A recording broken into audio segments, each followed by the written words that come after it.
سلامونه، وخت په خیر. ډاکټر شکیب یم. د ځان اتل اوسئ. دا ډیره زیاته مهمه خبره ده چې هر انسان د ځان نه راضي اوسي او د ورځې په پای کې ووایي چې بلې زه د ځان اتل یم، بلې کوم کارونه چې زه کوم ورباندې ویاړم، بلې کوم کارونه چې زه کوم راته ارزښت لري، بلې کوم کارونه چې زه کوم د هغې له امله مې زما د کورنۍ په ژوند کې بدلون راځي، بلې کوم کارونه چې زه کوم ټولنه کې بدلون راولي، بلې کوم کارونه چې زه کوم هیواد ته مې ګټه رسوي. که چیرته تاسو داسې فرد نه یاست چې په خپلو کارونو نه ویاړي، که چیرته داسې انسان نه یاست چې خپلو کارونو نه راضي نه دی، که داسې یو انسان نه یاست چې خپلو وړتیاو ته په کتو د خپلو مغزو نه په صحیح شکل استفاده نه کوي، نو ته د خپل ژوند اتل نشي کیدی. پس ته د خپل ژوند اتل که نه اوسې، ته به ژور خفګان ولري، ته به وسواس ولري، ته به ویره ولري، ته به ناامیده اوسي، ته به ناهیله اوسي. پس که غواړئ چې په ژوند کې خوشحاله اوسئ، که غواړئ کورنۍ مو له تاسو راضي اوسي، که غواړئ خلک په تاسو ویاړ وکړي، که غواړئ مشهوره شئ، که غواړئ په ژوند کې حداقل مالي استقلالیت ولرئ او آرامه ذهن ولرئ، پس د ځان اتلان باید اوسئ. څنګه کولی شو د ځان اتل شو؟ دا یوه ډیره اساسي پوښتنه ده. تر ټولو لومړی کار چې د ځان د اتل کېدو په لاره کې کولی شئ هغه دا دی چې احساسات د حرکاتو په واسطه رامنځته کیږي او تاسو احساسات د حرکاتو په واسطه رامنځته کوئ. که چیرته ته سهار وختي راپورته کیږي او وایي چې ولا نن ما غوښتل فلان فلان فلان کارونه وکړم، ولې اوس یې نشم کوی ځکه فکر کوم چې سست یم، یا فکر کوم چې بېشیمې یم، یا فکر کوم چې خوب مې نه دی پوره شوی، یا فکر کوم ناروغه یم، ته یو ځل په یخو اوبو یو شاور واخله، زه وګورم ته ښه نه شي. ته یو ځل هماغه دقیقه 20 سینه کشي وکړه، زه وګورم ته ښه نه شي. پس که چیرته ته ښه احساس نه کوې، د دې د خاطره دی چې تا سم کار نه دی کړی، تا ښه کار نه دی کړی. که چیرته ښه کارونه وکړې، ولو که ستا احساس بد وي، ولو که ستا احساس خرابه وي، ستا حالت بدلیږي. پس که ستا حرکت مثبت وي، د تا احساس مثبت دی. که ستا حرکت منفي وي، ستا احساس منفي دی. یو هلک چې 3 ساعته کېږي فیسبوک ته ناست دی، یا ټیک ټاک ته ناست دی، یا یوټیوب ته ناست دی او درګرده ویډیوګانې ګوري، هغه ویډیوګانې چې ویني نور خلک پکې خوشحاله دي، خو دا یو بیلونکی دی ځکه د انټرنټ ډیټا یې د مور او پلار نه په خیرات فعاله کړې ده. اوس فکر کوئ چې دا به ژوند ته ښه احساس ولري؟ فکر کوئ دا به د خپل ژوند اتل اوسي؟ یو ځوان چې 3-4 ساعته په فلمونو تیر کړي دي، فکر کوئ چې دا به وشي کولی یو ښه اتل اوسي؟ فکر کوئ چې دا به وشي کولی خلاقه اوسي؟ فکر کوئ چې دا به عمل وشي کولی؟ یو ځوان که چیرته ناست دی او جنسي ارضا کوي، فکر کوئ دا کولی شي مثبت اتل اوسي؟ نه. اما که یو ځوان سهار وختي راپورته کېږي، لومړی اودس کوي، د هغې نه وروسته ځي 15 وخته مونځ کوي، د 15 وخته مونځ نه وروسته مثلا تمرینات خپل کوي، د تمریناتو نه وروسته ژوند ته هدف لري او د هغې هدف دپاره پرته د دې چې که ښه احساس لري که بد احساس لري، دا خپل اهدافو ته کار کوي، نو د ده احساس هېڅکله بدېدی نشي. نو که ستاسو عمل مثبت وي، که ستاسو کړنه مثبته وي، که ستاسو کار مثبته وي، ولو که احساس مو بده مي، ښه احساس پیدا کوئ. یو هلک راپورته کېږي، والا نن ډېر زیات خفه یم، تشویشونه م لرم او فکر کوم زړه مې خفه دی او نن مې هېڅ شي ته م زړه نه کېږي. یو ملګری ورته وایي چې هی مه تسلیمېږه، راځه ما او تاسو تمرین کوو، او تمرین کوي. د تمرین نه وروسته وایي چې نه والا زه اوس خوشحاله یم، ښه احساس لرم، ښه ده چې تمرین ته راغلم. اکثریت زموږ د عمل په ځای خپلو احساساتو ته تسلیم یو. سهار وختي راجګېږو، والا نن لږ ذره نارامه یم، تمرین نه کوم. چې تمرین دې ونه کوې، نور هم پسې نارامه کېږي. والا نن لږ نارامه یم، دفتر ته نه ځم، که دفتر ته لا نړې نور هم نارامه کېږي. والا نن لږ سردرد یم، کار نه کوم، که کار ونه کړې سردرد دې لا پسې ډېرېږي. پس که ته عمل وکې، ستا عکس العمل بدلیږي او ستا حس بدلیږي. که ته ناست اوسې ټوله ورځ وایي چې زه ناکامه یم، کامیابېږم نه، او عمل ونه کړي، دا ناکامي دې ورځ تر بلې ډېرېږي. اما که وایي چې زه ناکامه شوی یم خو بیرته په خپلو پښو باندې درېږم او بیرته عمل کوم، نو ستا دغه عمل د دې لامل کېږي چې ستا احساس بیرته تغییر وکړي. بل انرژي مونږ انسانان تل لرو، دغه خبره باید مونږ هیره نه کړو. هر انسان انرژي لري. ته هغه وخت ویلی شي چې زه انرژي نه لرم، یا بېشیمې یم، یا شیمه نه لرم، کله چې ته مړ اوسې. مګم دا چې ته ژوندی او ساه اخلې، په دې معنا چې ته انرژي لرې.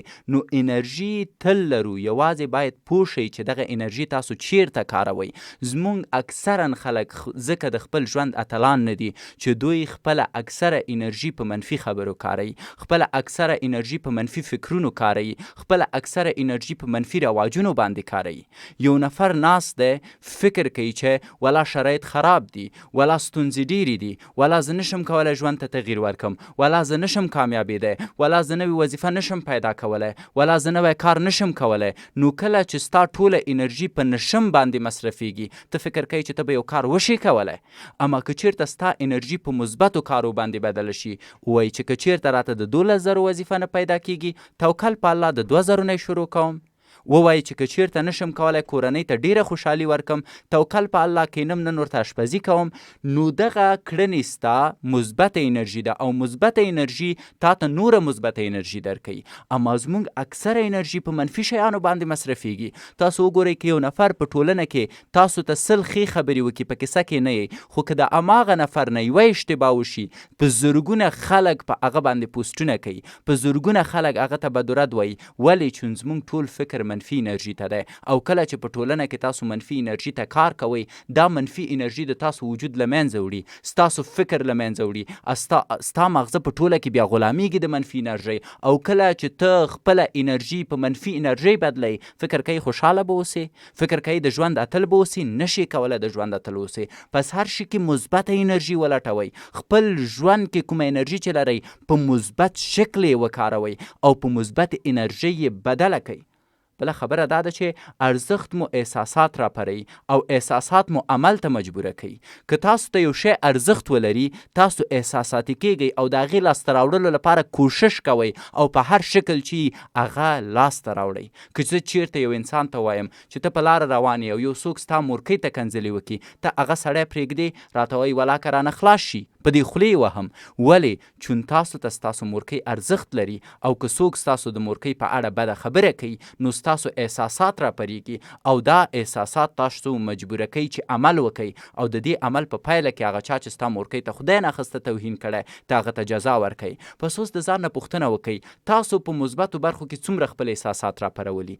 یو ځوان څومره احساساتي برخورد کړی چې امکان نه لري چې زه خپلې کورنۍ ته عاید رانه وړم، زه باید عاید راوړم او زما د عایدو نه راوړل یو بې غیرتي ده. نو کله چې دا د عایدو پیدا کولو ته ارزښت ورکوي، دا احساساتي کیږي، او کله چې احساساتي کیږي عمل کوي، او عمل دی چې دته وظیفه پیدا کوی شي. زمونږ یو ځوان چې ماته وایي چې زه احساساتي یم او زه خپلو شیانو ته ارزښت ورکوم، زما لومړنۍ پوښتنه ترېنه دا ده چې آیا سهار 4 بجې وختي راپورته کیږي؟ آیا هره ورځ ورزش او تمرین کوي؟ آیا هره ورځ 15 وخته مونځ کوي؟ آیا هره ورځ قرآن عظیم الشان مطالعه کوي؟ آیا هره ورځ د خپلو اهدافو ته کار کوي؟ یو ځوان ماته وایي ولا ماته وظیفه نه پیدا کیږي. زه ورته یم CV دې جوړه کړې؟ ولا نه. نو ته خو ارزښت نه ورکوې د وظیفې پیدا کولو ته. هره ورځ د یو 10 دفترونو ته دروازه ټکولې؟ ولا نه. خو ته خو ارزښت نه ورکوې دې ته چې کار پیدا کړې. پس که ته خپله CV جوړه کړې او هره ورځ 10 دفترونو ته دروازه ټک کړې، یوه میاشت وروسته تا به څو دروازو ته چې دی ټک ټک کړی، او په دې دومره دروازو کې خو به حتما یوه دروازه د تا په مخ خلاصیږي. پس دا ډیره مهمه خبره ده چې ارزښت مو احساسات راپروي او احساسات مو عمل ته مجبوروي، او تاسو باید د دې نه ګټه واخلئ. بل پریکړې مهمې دي، حالات اصلا مهم نه دي. ما ته مه وایاست چې والا حالات خراب دي ځکه زه یو ځای ته نشم رسېدی، ولا حالات خراب دي ځکه زه پرمختګ نشم کوی، ولا حالات خراب دي ځکه زه ستونزې لرم. ته نر یې، حالات ستا په ژوند باندې اغیزه نشي کوی، بلکې ستا پریکړې ستا په ژوند باندې اغیزه کوي. که ته پریکړه وکړې چې زه یو شی آبادوم او د یو نر په توګه پریکړه وکړي، که څومره ستونزو سره مخ کېږي ته باید هغې ته ورسېږي، که څومره ستونزو سره مخ کېږي ته باید هغه شی ترلاسه کړي. که یو نر پریکړه کوي چې زه باید خپلې کورنۍ ته حلال رزق پیدا کړم، نو دا پریکړه او دا ضد که دی وغواړي که ونه غواړي، دی باید خپل هدف ته ورسوي. کنې دا نر نه دی، کنې دا تسلیم شوی، کنې دا بې غیرته دی. ځکه الله سبحانه وتعالی وایي چې که چیرته تاسو وروسته د لمونځونو نه تیتو پرک شئ او لاړ شئ د دې د خاطره چې رزق پیدا کوي، نو تاسو بیرته ډک لاسونه راستانه شئ. پس دا د الله سبحانه وتعالی وعده ده چې تاسو بدو حالاتو پسې مه ګرځئ، بلکې تاسو پریکړه وکئ چې توکل په الله، زه نن ځم هر ډول کار چې کوم یې، اما کورنۍ ته مې عاید راوړم، زه نن ځم هر څومره سختۍ چې ګالم یې، اما یو نوی شی زده کوم، زه نن ځم هر څومره مشکلات چې ورسره مخ کېږم، اما یو نوی کمال ترلاسه کوم. پس دې ته باید تاسو پام کړئ. بل سټنډرډونه مو پورته کوئ چې اتلولۍ ته ورسېږئ. که چیرته تاسو ټول عمر په 10,000 روپیو قناعت کوئ او نه غواړئ د دې نه مو حالت بهتره کوئ، فکر کوئ د خپل ژوند اتل کېدی شئ؟ ما ته چې کله زما لومړۍ وظیفه پیدا شوه، زما دوم فکر دا و چې زه د دې لومړۍ وظیفې نه څومره پیسې باید پس انداز کړم تر څو وشم کولی دوم تجارت ورباندې پیل کړم، ځکه که سبا ته زما دا تجارت د لاسه وځي نو حداقل زه دوم تجارت ولرم. او دا فکر و په 11 کلنۍ کې چې زه نن 15 ځایه کار کوم، که یو ځای نه بل ځای شته، که بل ځای نه بل ځای شته، که بل ځای نه بل ځای شته. اما زموږ اکثریت خلک چې دي خپل سټنډرډونه پورته نه بیایي، او کله چې خپل سټنډرډونه پورته نه بیایي یوې وظیفې ته چې دی په تمه اوسي، او کله چې دی یوه وظیفه د لاسه ورکوي نور بیکاره دي، کورنۍ چې د ستونزو سره مخ ده، دی مجبوره دی چې قرضونه وکړي، د مغزو فشار ورباندې دی، او هماغه ده چې شیطان ورته وسوسه کوي او بالاخره ده ته حتی تر رواني اختلالاتو پورې پیدا کیدای شي. پس که دلته یوه وظیفه لري دا د رب د لوري یو نعمت دی او یو چانس دی چې ته آمادګي ونیسي سبا ته د یوې بلې وظیفې چې که چېرته دا وظیفه دې د لاسه ورکوي ته حداقل یو دومه وظیفه ولري تر څو ستا اولاد، تر څو ستا لور، ستا زوی، ستا کورنۍ، ستا مور و پلار او ستا ښځه په وږه پاتې نشي. پس دې مسلې ته باید پام وکړئ. بله خبره دا ده چې د تمې په ځای منندوی اوسئ او د کوچنیو شیانو اړوند فکر وکړئ. موږ معمولا د هر چا نه تمه لرو، که مور نه تمه مو دی چې موږ ته احترام وکړي، پلار نه مو تمه دی چې موږ ته بدې خبرې ونه کړي، ښځو نه مو تمه دی چې موږ خوشحاله وساتي، د رئیس نه مو تمه دی چې د ما معاش ډېر کړي. د تمې ژوند تاسو ته یوازې ستونزې درکوی شي.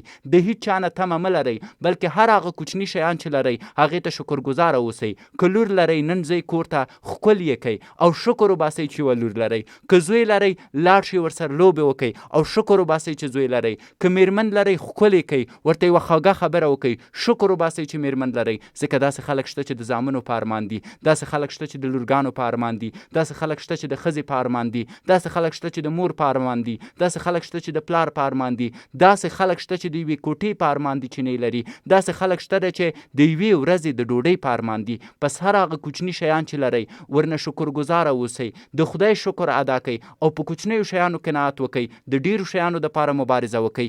بیا به هغه وخت خدای پاک تاسو ته د چانسونو دروازه خلاصوي. ولې که ستاسو ستونزه دا چې د خپلو کوچنیو شیانو شکرګزاره نه یاست او په دې باندې کبر کوئ نو هیڅکله د ژوند نه نشئ راضي کیدی، ځکه د انسان خوله یوازې خاورې مړولی شي بلې هیڅ هم نه مړوي. نو دوستانو که چېرته غواړئ د ځان اتل اوسئ، احساسات د حرکاتو په واسطه رامنځته کوئ. انرژي تل لرئ نو باید پوه شئ چې خپله انرژي په مثبت شکل وکاروئ. ارزښت مو احساسات راپروي او احساسات مو عمل ته مجبوروي. پس پوه شئ چې ستاسو په ژوند کې څه ارزښت لري او هغې ته باید څنګه کار وکئ. پریکړې مهمې دي، حالاتو بهانه مه کوئ. سټنډرډونه مو پورته کوئ چې اتلولۍ ته ورسیږئ او د تمې په ځای منندوی اوسئ او د کوچنیو شیانو اړوند فکر وکئ، ځکه کوچني شیان دي چې تاسو ته سترې خوشحالۍ درکولی شي.